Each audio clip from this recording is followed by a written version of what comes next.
Last month I decided to invest in a company that you guys decided on. So let's see how that's going this week.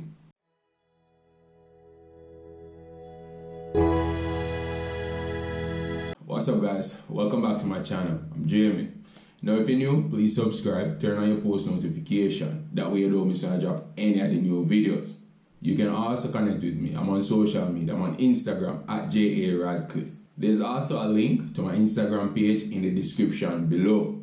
As you all know by now, last month I decided to invest the money that I made from YouTube in some stocks that I've been looking at, with you guys making the final decisions. I decided to look at Mailpac, The Lab, and Pulse. And you guys decided that Mailpac was the one, well, the biggest winner right there. So I decided to buy some Mailpac shares based on that. The budget is 10 grand per month, and I was able to get 2,700 Mailpac shares at a price of around $3.64. Now, this pretty much put me a little bit below the 10 grand. So the first order for this investing journey is now done. Now I plan to give you guys monthly updates on how this is going as well. I'm also working on a Google Sheets to actually track the investments to see how they are performing, who is up, who is down, and so on. This though, not complete as yet. So I'm going to try and see if I can have it finished by the next time I do an update on the stocks that we have so far to see if they're winning, if they're losing, if they're just flat or whatever the case may be. Once the sheet is live, I plan to update it weekly, like every Friday, to see how the stock performed over the week. Granted, still, I will be watching the stocks on a weekly basis, to see how they perform, if we need to jump out or get more, right? For the actual purchases though, I post those on my IG stories. So if you follow my IG, you can look out for the stories that I post. Sometimes you will find that I'm posting the actual trade that I did or when I actually entered the trade. One thing I must say though, guys, I think you guys pick a good one with Mailpac, because I got into Mailpac at $3.64. Market, I think I could have gotten a better price. But right now, Mailpac closed yesterday at $3.78. It also went to as high as $3.80. Now, in my opinion, I believe once Mailpac is able to clear $4, $5 is the next step for it. Just shoot straight to 5. So I plan to get more, but I don't want to have the portfolio focusing mainly on Mailpac. So this week I have some other companies that I'm looking at that I want you guys to decide which one we should get. First off, we have Wigton Wind Farm. Now, this is not one of my recommendations. One of you guys actually asked why didn't I invest in Wigton, and he actually had some points as to why he thought Wigton would be a good buy for my portfolio. So I decided to include Wigton this week. Granted, I think Wigton is a good company to invest in because I actually have it in my overall portfolio, just not in our YouTube portfolio right now.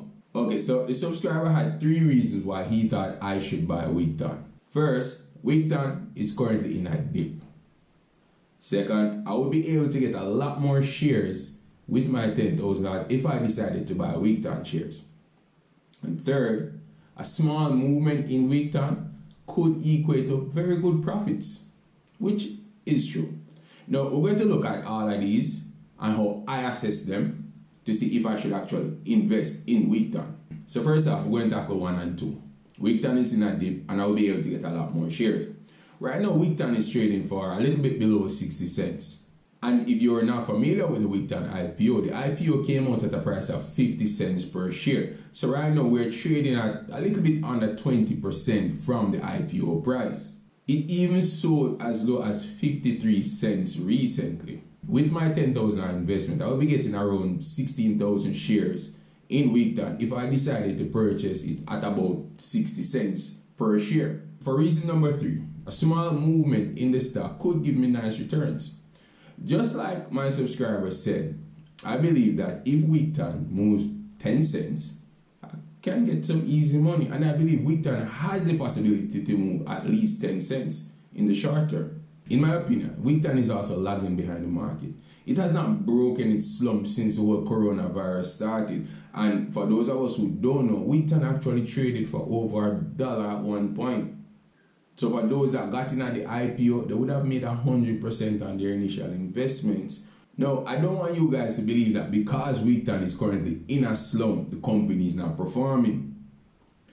Based on the last audited financial, Wigton actually made more money over the previous year. So for a coronavirus year, Wigton actually made more money than the year before.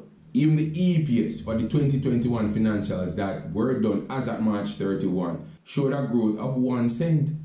So at this point, it might be good to get into week 10 before they release the quarterly for June, because if they release a very good June quarterly, you might see the price going up further.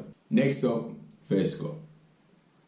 Now, Fesco is one of those companies that I regret that I did not get into the IPO for. For some reason, everything just happened at the time and I wasn't able to purchase into the Fesco IPO. But I have been looking at Fesco over the time, and I believe right now, getting an entry into Fesco would be ideal. I have not looked at any of the financial statements for Fesco yet, but here what I think right now is an ideal time to get into Fesco. The directors of Fesco have been buying up a ton load of shares. Whole heap of shares in my buy up. Directors are spending their money to get more Fesco shares. Just last week alone, since July 1 and 2, they bought almost 2 million Fesco shares. And the connected parties that have been selling shares have been selling these shares to the directors. What I want you guys to remember doing, directors are not like me and you, you know. These directors are privy to certain information about the company and the direction the company is going to take, and if it is that the company is going to move forward or not. I remember Barita. I bought some shares in Barita on one premise. Directors bought about $2 billion worth of shares in Barita. I think it was October. I don't remember the exact time. Now, I was of the impression that if the directors are buying so many shares in Barita right now, it means that they have some plans for Barita that when it touch the market, the price is going to move. And to be honest, I won't lie to you, I made some good money off of it. So I wonder if it's the same thing going to happen with Fesco right now. The price of Fesco has been going up. Right now it's been trading by about $1.40. And based on this chart right here, it should be looking to break $1.50 soon. They have been making a profit as well. And their last financial showed that they actually were performing better than the year before.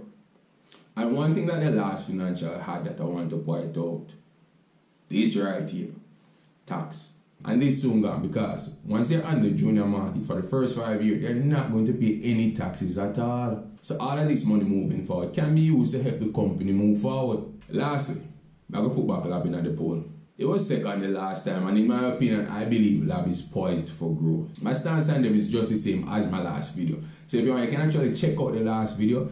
The link is in the description below. So just go ahead and check out my very first video and when I got paid from YouTube. Thanks for watching, guys. These are some of the companies that I want to invest in for July.